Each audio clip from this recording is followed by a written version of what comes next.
Selamat pagi atau selamat siang Pak Reno. Kelompok kami telah mewawancarai salah satu clothing brand di Indonesia yaitu Clarin The Label untuk tugas IT kali ini. Nah, kami mewawancarai foundernya yaitu Kaderan Sebastian. Dan beliau cerita bahwa Clarin The Label ini awalnya muncul karena kegagalan demi kegagalan yang dialami sejak SMA. Sampai pada akhirnya ia menemukan partner yang tepat dan hingga akhirnya berdiri Clarin tersebut.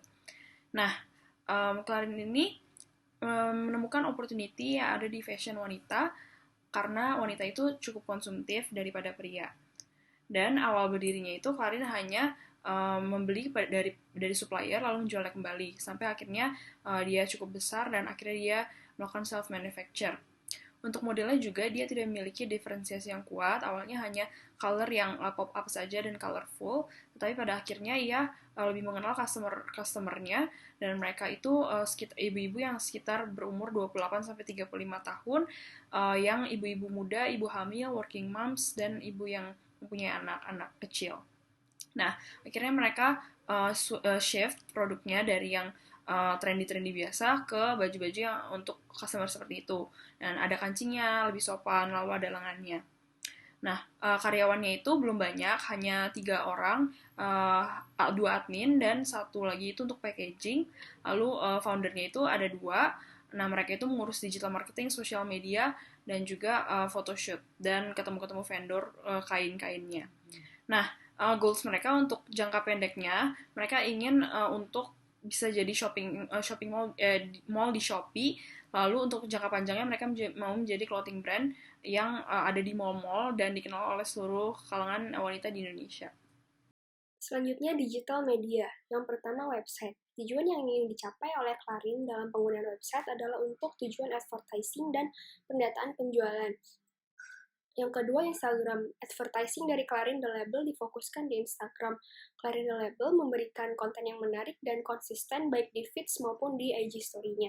Ketiga, Shopee. Di bidang e-commerce, Clarin The Label hanya berfokus pada Shopee karena market dari Shopee sebagian besar merupakan perempuan.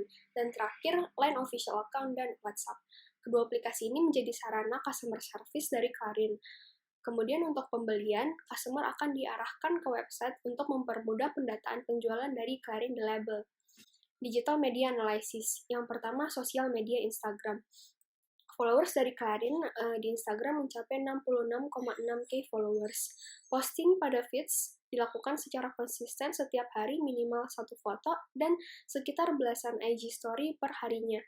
Likes dari foto-foto Clarin berbeda-beda mulai dari 40 hingga 1000. Berdasarkan pengamatan kami, semakin relate foto dengan kehidupan sehari-hari customer, maka semakin banyak likes yang didapatkan oleh foto tersebut. Dapat dilihat dari foto pertama ini menunjukkan foto seorang model yang mendapatkan 44 likes, sangat jomplang apabila dibandingkan dengan foto kedua, yaitu foto owner yang sedang mirror selfie, yang mendapatkan 1095 likes. Selain itu, Clarin juga mengadakan giveaway untuk meningkatkan customer awareness terhadap produk-produk baru dari Clarin. Giveaway ini dirasa cukup efektif, terlihat dari jumlah likes dan komen yang didapatkan sebanyak 1152 likes dan 1044 komen. Selanjutnya, e-commerce. Untuk penjualan di e-commerce, Clarin berfokus untuk berjualan di Shopee. Berdasarkan riset dari Vimela, 45% perempuan Indonesia memilih untuk berbelanja di Shopee. Jumlah pengikut dari Clarin di Shopee mencapai 2.500 pengikut dan penilaian yang didapatkan dari Clarin mencapai 4,9 dari 5 bintang yang menunjukkan bahwa customer puas dengan pembelanjaan di Clarin The Label. Selanjutnya saya akan menjelaskan Search Engine Optimization. Clarin The Label tentunya memiliki usaha untuk meningkatkan interaksi customer dengan situs website yang mereka miliki. Salah satu usahanya dengan cara mengoptimalkan search engine agar website lebih mudah untuk dicari.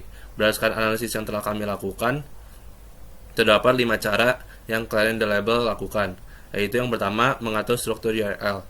Clarin The Label memiliki struktur URL yang sudah tersusun dengan baik, sehingga website lebih mudah untuk mencari website tersebut. Lalu yang kedua, mengatur meta tag description.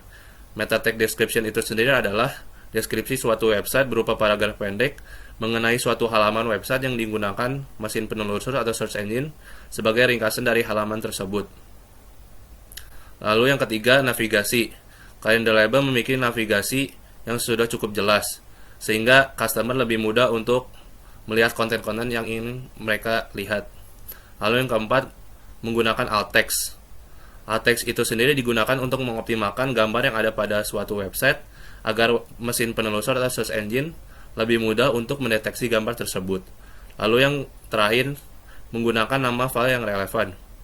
Nama file dalam penamaan gambar berisikan kata kunci yang relevan dengan gambar, sehingga mesin pencari dapat merayap masuk ke nama file gambar di situs tersebut. Baik, selanjutnya saya akan membahas tools dan software yang dimiliki oleh Clarin the Label. Yang pertama, divisi financing. Untuk mengurus divisi financing, Clarin the Label sebelumnya menggunakan Microsoft Excel dalam mencatat transaksi keuangan sehari-hari. Namun karena cukup sulit untuk mencocokkan antara barang yang keluar dengan pencatatan jurnal, maka Clarin the Label mengganti software akuntansinya menjadi jurnal. Namanya Jurnal. Jurnal menyediakan layanan software akunting online yang aman dan handal untuk usaha kecil dan menengah yang ada di Indonesia. Jurnal berusaha menghindarkan pengusaha dari kerumitan administrasi, operasional, dan perpajakan supaya bisa fokus melakukan hal yang paling penting, yaitu mengembangkan bisnis.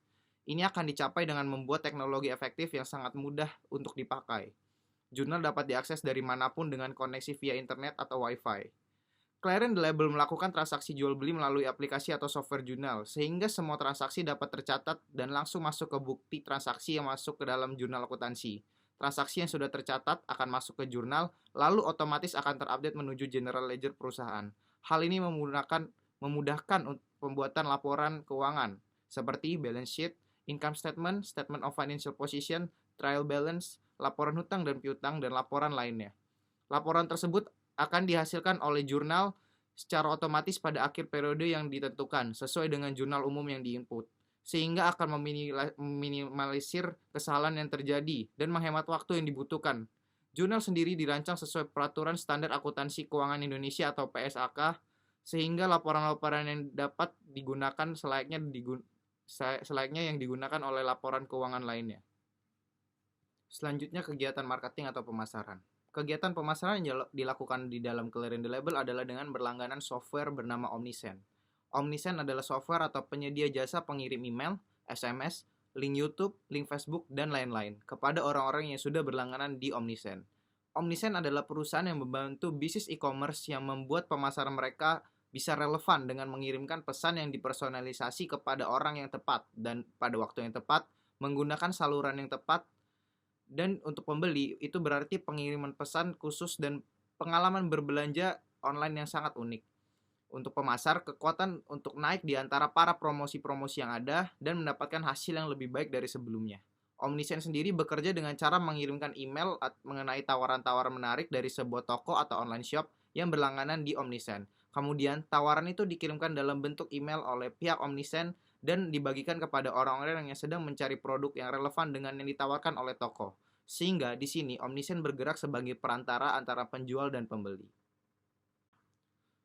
Tools lain yang digunakan dalam membantu pemasaran adalah Google Analytics, yaitu sebuah tools gratis yang diberikan oleh Google untuk menampilkan hasil statistik pengunjung dari sebuah situs web. Google Analytics berfungsi untuk mencari data pengunjung berdasarkan search engine, iklan, dan email. Pencarian data ini berhubungan dengan AdWords yang dipasang oleh sebuah website, yaitu clarinthelabel.com dalam Google. Melalui tools ini, Clarin the Label menggunakan Google Analytics untuk menganalisa data-data pengunjung yang mengunjungi website untuk digunakan sebagai segmenting dan targeting. Pengguna Google yang mencari keywords sesuai dengan website Clarin the Label. Alasan Clarin the Label menggunakan Google Analytics adalah karena Clarin the Label menganggap bahwa penggunaan Google Analytics ini efektif karena melihat jumlah pengunjung Google yang sangat banyak dan meningkatnya jumlah pembeli melalui website online, sehingga Clarin the Label memutuskan menggunakan Google Analytics sebagai tools pembantu pemasaran yang baik.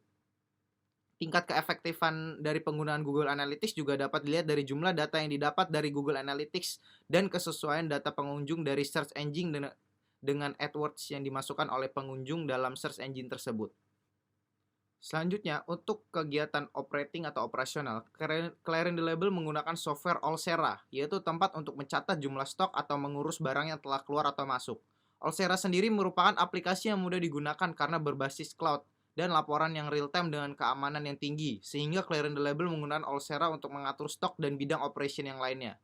Di Indonesia sudah banyak perusahaan yang menggunakan Coursera sehingga sudah terjamin keamanannya. Dan untuk human resource, Clarence the Label belum menggunakan aplikasi atau tools atau software apapun yang berhubungan dengan human resource karena Clarence the Label masih merasa belum membutuhkannya. Sekian akan dilanjutkan oleh teman saya.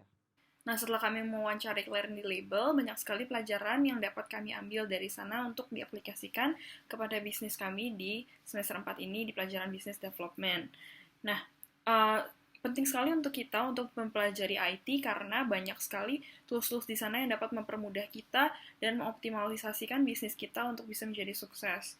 Nah, seperti Clarence the Label, untuk operation, financing, marketingnya, mereka menggunakan tools-tools yang dipelajari di IT. Untuk misalnya seperti marketing, mereka bisa memperluas kembali platform atau tools yang dapat mereka gunakan untuk marketing. Lalu untuk operation, mereka juga dapat memakai software yang dapat mempermudah masuk dan keluarnya barang mereka. Dan financing juga, mereka bisa menghemat waktu untuk melakukan pencatatan keuangan dan lebih tertata rapi. Nah, yang kedua yang kami pelajari adalah kami juga harus memilih dengan baik platform-platform apa dari ketiga aspek tersebut yang bisa kami gunakan. Nggak boleh asal pilih aja, tetapi kita juga harus tahu objektif itu apa untuk memakai tools-tools tersebut. Nah, seperti untuk pemakaian website dan e-commerce. Untuk penjualannya, pemakaian e-commerce itu sangat baik di Shopee misalnya, tetapi datanya itu tidak bisa kami ambil karena datanya itu untuk Shopee. Tapi sedangkan kalau misalnya kita melakukan penjualan di website, datanya itu bisa kita simpan dan kita olah untuk kita bisa melihat customer itu pengennya yang seperti apa dan kita bisa berkembang lebih jauh. Nah, itu adalah hal-hal yang kami pelajari. Terima kasih telah menyaksikan presentasi kami.